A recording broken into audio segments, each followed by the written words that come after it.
ഇത് ഇന്ത്യയിലെ ആദ്യത്തെ മെഷീനാണ്. ഇത് ഡിസൈനൊക്കെ ഞാനാണെങ്കിൽ കൂടിയിട്ട് ഇതിൻ്റെ ഹൈഡ്രോളിക് വർക്ക് മുഴുവനും മോനാണ് ചെയ്തിരിക്കുന്നത്.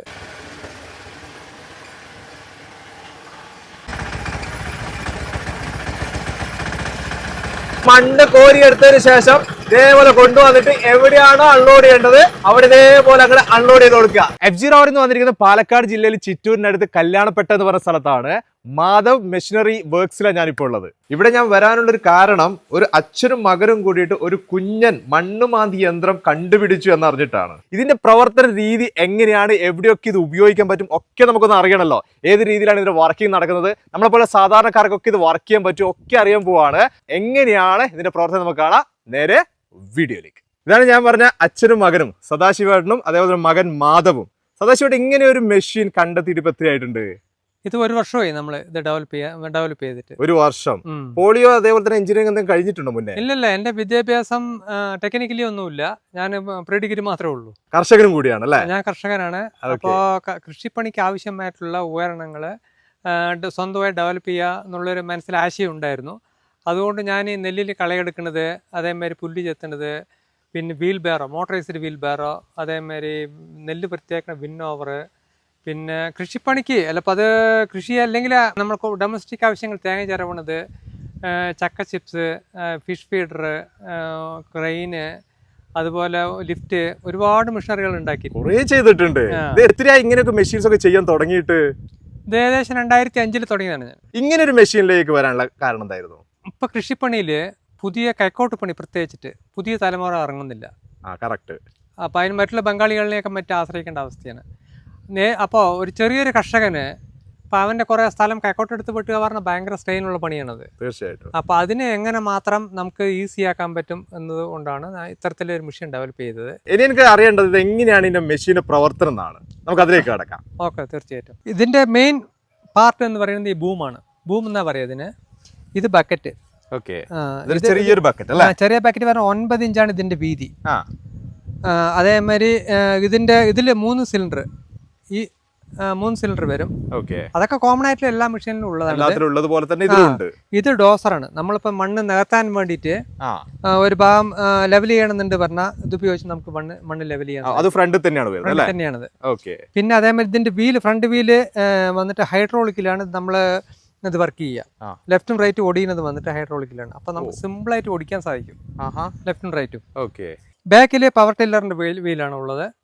ഫ്രണ്ടിൽ പവർ വീഡർ ഉണ്ട്. ചെറുതും വലുതും. പിന്നെ എഞ്ചിൻ പറഞ്ഞ ഡീസൽ എഞ്ചിനാണ്. ഇത് ഉഷ എന്നൊരു കമ്പനി ഡീസൽ എഞ്ചിനാണ് ഇതിൽ സെറ്റ് ചെയ്തിരിക്കുന്നത്.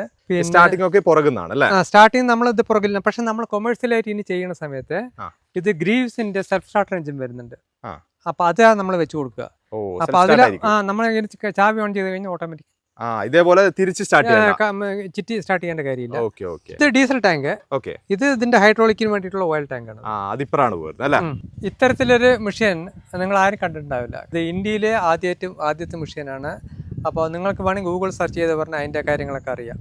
ഇത് ഡിസൈനൊക്കെ ഞാനാണെങ്കിൽ കൂടിയിട്ട് ഇതിന്റെ ഹൈഡ്രോളിക് വർക്ക് മുഴുവനും മോനാണ് ചെയ്തിരിക്കുന്നത്. ഇനി മാധവിന്റെ വിശേഷങ്ങളും കൂടി നമുക്കറിയാം. മാധവ് ഇപ്പൊ പഠിക്കുന്നത്? ഞാൻ +2. ഇത് സ്കൂള് വണ്ടിത്താവളം. അച്ഛൻ ഇപ്പൊ ഓൾറെഡി പറഞ്ഞു കഴിഞ്ഞു. ഇതിന്റെ ഹൈഡ്രോളിക് പാർട്ട് കംപ്ലീറ്റ് മാധവാണ് ചെയ്തെടുത്തിരിക്കുന്നത്. ഇങ്ങനെ ചെയ്തെടുക്കാനുള്ള ഒരു കഴിവൊക്കെ എങ്ങനെ വന്നു? ഇല്ല, ഞാൻ മൊബൈലിൽ നോക്കിയിട്ട് പഠിച്ചിട്ട് തന്നെയാ അങ്ങനത്തെ ഇതൊക്കെ ചെയ്തത്. അച്ഛന്റെ കൂടെ ആദ്യം ഉണ്ടാവാറുണ്ടോ വർക്കിനൊക്കെ? ഞാൻ ചെറുപ്പം തൊട്ടേ ഇതേമാതിരി എന്റെ ചെറുപ്പം തൊട്ടേ വന്നിട്ട് അച്ഛൻ അപ്പളേ ഓരോരോ മെഷീനുകളൊക്കെ ഉണ്ടാക്കുമല്ലോ. അപ്പൊ ഞാൻ എന്റെ രീതിയിൽ ചെറിയ ചെറിയ വണ്ടികളും ഇതൊക്കെ ഉണ്ടാക്കിയിട്ടുണ്ടായിരുന്നു. ഇപ്പൊ 3ാം ക്ലാസ് എത്തിയപ്പോ അതിനനുസരിച്ചിട്ട് വലിയ വലിയ മെഷീനിലേക്ക് കടക്കാൻ തുടങ്ങി.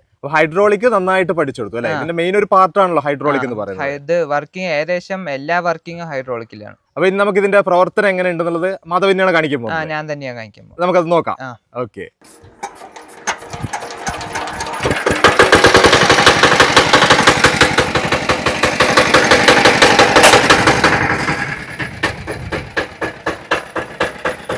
ഇതാണ് വന്നിട്ട് ഡോസറിന്റെ പൊക്കാനും താത്താനുള്ള ലീവർ. നമ്മ ഇതിൽ പിടിച്ച് പൊക്കി പറഞ്ഞാൽ ഡോസർ അവിടെ പൊന്തും. അതേപോലെ താത്തി പറഞ്ഞാൽ താഴേക്ക് പോവും. ഈ 2 ലിവറാണ് ഇതിന് മെയിൻ വർക്കിംഗ് ചെയ്യുന്നത്. അപ്പൊ നമ്മ ഇതിൽ പിടിച്ച് പൊക്കി പറഞ്ഞാൽ മെയിൻ ബൂം പൊന്തും. താത്തി ഓപ്പോസിറ്റ്, താത്തി പറഞ്ഞ താഴും, പൊക്കി പറഞ്ഞ പൊന്തും. പിന്നെ ലെഫ്റ്റും റൈറ്റും ആക്കി പറഞ്ഞാൽ ബക്കറ്റ് ഇതാവും, തുറക്കും ചെയ്യും അടിക്കുകയും ചെയ്യും. പിന്നെ രണ്ടാമത്തെ ലിവർ അത് വന്നിട്ട് ഫ്രണ്ടിക്കാക്കി പറഞ്ഞാൽ സെക്കൻഡ് ബൂം ഫ്രണ്ടിൽ പോവും. അതേപോലെ താഴേക്കാക്കി പറഞ്ഞാൽ താഴേക്ക് വരും. പിന്നെ ലെഫ്റ്റും റൈറ്റും വന്നിട്ട് സൂയി മൊത്തത്തിൽ അങ്ങോട്ടും ഇങ്ങോട്ടും പോകാനുണ്ടാവും.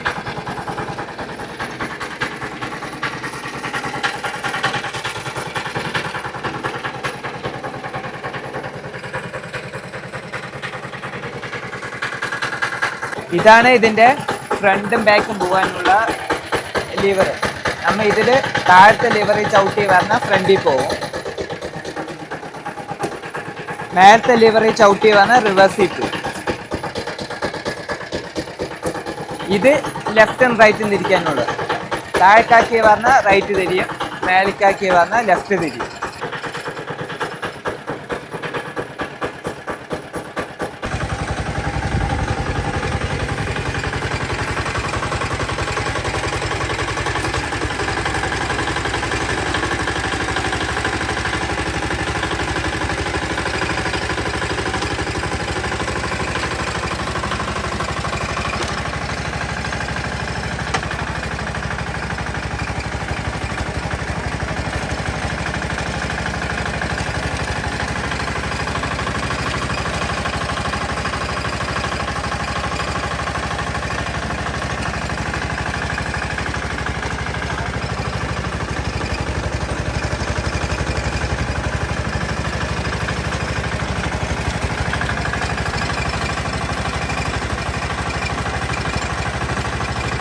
ഈ ഒരു മെഷീൻ എവിടെയൊക്കെയാണ് നമുക്ക് ഉപയോഗിക്കാൻ സാധിക്കുന്നത്?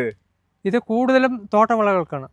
അതായത് തെങ്ങിന് തട കൊടുക്കുക, കവുങ്ങ്, വാഴ, ഈ അതേമാതിരി കിഴങ്ങ് വർഗ്ഗങ്ങൾ, ഇഞ്ചി, മഞ്ഞൾ, പിന്നെ അതുപോലെ കപ്പ, പിന്നെ റബ്ബറിന്, ഏലം, എല്ലാ തരത്തിലുള്ള കക്കോട്ട് പണി നമ്മൾ ഏതിലൊക്കെയാണ് ചെയ്യുന്നത് അതിനെല്ലാം ഇത് ഉപയോഗിക്കാം. ഇതിന്റെ വേറൊരു പ്രത്യേകത ചെറിയതായത് കൊണ്ട് തന്നെ നമുക്ക് ഏത് ചെറിയ സ്ഥലത്ത് കൂടി കൊണ്ടുപോയി ചെറിയൊരു ഇടവഴിയിൽ കൂടി ഒക്കെ നമുക്ക് കൊണ്ടുപോകുന്ന ഒരു കുഴപ്പമില്ല അല്ലേ? ഒരു കുഴപ്പമില്ല. ഇതിന്റെ ഡീസൽ ചെലവ് അതേപോലെ ഓയിൽ ചെലവൊക്കെ എങ്ങനെയാണ് വരുന്നത്?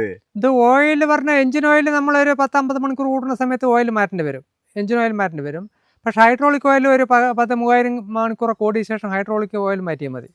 അതേമാതിരി ഡീസൽ ചിലവ് പറഞ്ഞാൽ ഏറ്റവും ചുരുങ്ങിയ ചിലവേ വരുള്ളൂ. ഒരു മണിക്കൂർ പ്രവർത്തിക്കാൻ മാക്സിമം 1 ലിറ്റർ 1.5 ടു 1 ആ മണ്ണിൻ്റെ ബലത്തിനനുസരിച്ചിട്ട് 1/2 ലിറ്റർ മുതൽ 1 ലിറ്റർ വരെ ഇതിന് ഡീസൽ ചിലവ് വരും. ഒരു മണിക്കൂർ ഉപയോഗിക്കാൻ അത്രേ വേണ്ടു അല്ലേ? അത്രേ വേണ്ടു. അതേപോലെ എത്രമാത്രം ഇത് ജോലി സാധ്യത അല്ലെ ജോലി എടുക്കും ഈ ഒരു മെഷീൻ? ഇത് സാധാരണഗതിയിൽ കാലത്ത് തുടങ്ങിയ ഒരു വൈകുന്നേരം ഒരു ദിവസത്തെ പണി എന്ന് പറയുന്നത് ഏറ്റവും ചുരുങ്ങിയത് 5 to 7 ആളുടെ പണി ചെയ്യുന്നു. ഇതിന്റെ സർവീസ് അതേപോലെ തന്നെ മെയിൻ്റെനൻസ് ഒക്കെ എങ്ങനെയാണ് വരുന്നത്? ഇത് മെയിൻ്റെനൻസ് വളരെ കുറവാണ്. ഇത് ഏകദേശം ഇതിൻ്റെ A to Z മുഴുവൻ ഹൈഡ്രോളിക്കിലാണ് വർക്ക് ചെയ്യുന്നത്, അല്ലാണ്ട് ഗിയർ സിസ്റ്റങ്ങളൊന്നുമില്ല. അതുകൊണ്ടാണ് ഇത് മെയിൻ്റെനൻസ് കമ്മിയാകാൻ ഒരു കാരണം. ഈ ഒരു മെഷീൻ നിങ്ങൾ ഉണ്ടാക്കി നിങ്ങൾ ഇത് ഉപയോഗിക്കുന്നുണ്ട്. അതെ. ഇത് വേറെ ആർക്കെങ്കിലും ഇങ്ങനെ സെയിൽ ചെയ്യുക അങ്ങനെ എന്തെങ്കിലും തുടങ്ങിയിട്ടുണ്ടോ? ഇത് നാളെ ഈ മാസത്തെ കർഷകശ്രീയിൽ ഇതിൻ്റെ റിപ്പോർട്ട് വന്നിട്ടുണ്ടായിരുന്നു.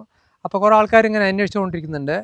പിന്നെ ഞാനിത് ഒരു 3-4 ഉണ്ടാക്കി വിൽക്കുക പറഞ്ഞാൽ ഒരെണ്ണത്തിന് ഏകദേശം നമ്മൾ 4.5 ലക്ഷം രൂപയാണ് ഇതിൻ്റെ വില. എന്നെ സംബന്ധിച്ചിട്ട് വലിയൊരു പ്രോജക്റ്റാണ്. അപ്പോൾ എന്നെ കൊണ്ട് ഒറ്റയ്ക്ക് അത് എന്തായാലും അത് സാധിക്കില്ല. അപ്പോൾ ബിസിനസ്സിന് താല്പര്യമുള്ള ആൾക്കാർ ആരെങ്കിലും ഉണ്ട് പറഞ്ഞാൽ നമുക്ക് ജോയിന്റ് ആയിട്ട് ഇത് പ്രൊഡക്ഷൻ ചെയ്യാൻ ഒരു താല്പര്യം എൻ്റെ പ്ലാൻ ഉണ്ട്. അതിൽ ഇതിൻ്റെ വിപണന സാധ്യത എന്ന് പറയുന്നത് ഇപ്പോൾ കേരളം, തമിഴ്നാട്, കർണാടക, ആന്ധ്ര ഈ 4 സ്റ്റേറ്റിൽ നിന്ന് എന്നെ വിളിച്ചിട്ടുണ്ട് ഇതിൻ്റെ ആവശ്യപ്പെട്ടിട്ട്. പക്ഷെ ഞാൻ ഒരു വ്യക്തി എന്നുള്ള ലെവലിൽ ഇത്ര വലിയൊരു മറ്റേ കാര്യങ്ങൾ കൊണ്ട് നടത്താനൊക്കെ ബുദ്ധിമുട്ടാണ്. ഇത് എല്ലാവരും കൂടി പങ്കാളിത്തത്തോടു കൂടിയുള്ള ബിസിനസ്സിലാണ് ഞാൻ ഉദ്ദേശിക്കുന്നത്. ഇതുകൂടാതെ നമ്മൾ തിരുവനന്തപുരം തുടങ്ങിയിട്ട് കാസർഗോഡ് വരെ പല ആൾക്കാരും വിളിച്ചിട്ടുണ്ട്, മറ്റുള്ള സ്റ്റേറ്റിൽ നിന്നും വിളിച്ചിട്ടുണ്ട്. എങ്കിൽ നമുക്കിത് ഓരോ ജില്ലാ ബേസിൽ ഏജൻസി കൊടുക്കാവുന്നതാണ്. പ്രധാനപ്പെട്ട മറ്റൊരു ചോദ്യം എന്ന് പറയുന്നത് ഇത് ഓടിക്കാൻ പ്രത്യേകമായിട്ട് ലൈസൻസ് അങ്ങനെ എന്തെങ്കിലും ആവശ്യമുണ്ടോ? ഇല്ലില്ല, ഇത് നമ്മളെ കൃഷി സ്ഥലത്തായിരിക്കുമല്ലോ നമ്മൾ ഉപയോഗിക്കുക. അതുകൊണ്ട് അതിന് പ്രത്യേകിച്ച് ലൈസൻസ് ഇപ്പോൾ അവനവൻ്റെ സ്വന്തം സ്ഥലത്ത് ഉപയോഗിക്കുകയാണ് പറഞ്ഞാൽ ഇത് ലൈസൻസോ രജിസ്ട്രേഷനോ മറ്റു കാര്യങ്ങളൊന്നും ആവശ്യമില്ല. അത് ഓക്കെ. അത് ഇതല്ല മറ്റൊരു സ്ഥലത്ത് കൊണ്ടുപോകണമെന്നുണ്ട് പറഞ്ഞാൽ നമ്മളൊരു ടാറ്റേസ് മാതിരിയുള്ള ചെറിയ പിക്കപ്പിൽ കയറ്റി കൊണ്ടുപോകാം. റോഡിലൂടെ നമ്മൾ ഓടിക്കാൻ പാടില്ല. റോഡിലൂടെ ഓടിച്ച് നിയമപ്രകാരം അത് തെറ്റാണ്. ഈ മെഷീൻ അഗ്രി നാനോ എക്സ്കവേറ്റർ ഇത് ബേസിക്കായിട്ട് നമ്മൾ കൃഷിപ്പണിക്ക് മാത്രമായിട്ട് ഉപയോഗിക്കുന്ന ഒരു മെഷീനാണ്. കാരണം ഇപ്പോൾ നമ്മൾ ഡ്രെയിനേജ് എടുക്കുക, അല്ലെങ്കിൽ ഒരു അസ്ഥിവാരം കൊടുക്കുക, അതൊക്കെ ചെയ്യാതിരിക്കുക. പക്ഷെ പല ടെറനിലും പല ഹാർഡ് മണ്ണുകളൊക്കെ ഉണ്ടാവും. അപ്പം നമ്മൾ അതിൽ അത്രത്തോളം ഉറപ്പ് പറയുന്നില്ല. കൃഷിപ്പണിക്കാകുമ്പോൾ ഒരാൾ കൈക്കോട്ടെടുത്ത് വെട്ടുന്ന മണ്ണിലൊക്കെ സിമ്പിളായി വർക്ക് ചെയ്യും. അതൊന്ന്. രണ്ടാമത്തത്, ഇത് കൃഷിക്കാർക്ക് മാത്രമല്ല അതിൻ്റെ പ്രയോജനം.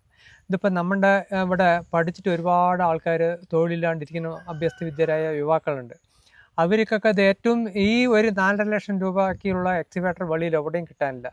ഇത് വാങ്ങുകയാണ് പറഞ്ഞാൽ അവർക്കൊരു സ്വയം തൊഴിൽ എന്നുള്ള ലെവലിൽ അവർ മറ്റുള്ളവരുടെ കൃഷിസ്ഥലങ്ങളിൽ പോയിട്ട് അവർക്കപ്പോൾ വളരെ കർഷകർക്കും വളരെയേറെ ആശ്വാസം അവർക്കും നിങ്ങൾക്കൊരു വരുമാനത്തിന് ഒരു മാർഗം കൂടി ഈ ഒരു മെഷീനിൽ നിന്ന് നമുക്ക് പ്രതീക്ഷിക്കാവുന്നതാണ്. ഇത്രയാണ് അഗ്രി നാനോ എക്സ്കവേറ്ററിന്റെ വിശേഷങ്ങൾ. അടിപൊളി കാഴ്ചകൾ നമ്മൾ കണ്ടിട്ടുള്ളല്ലേ.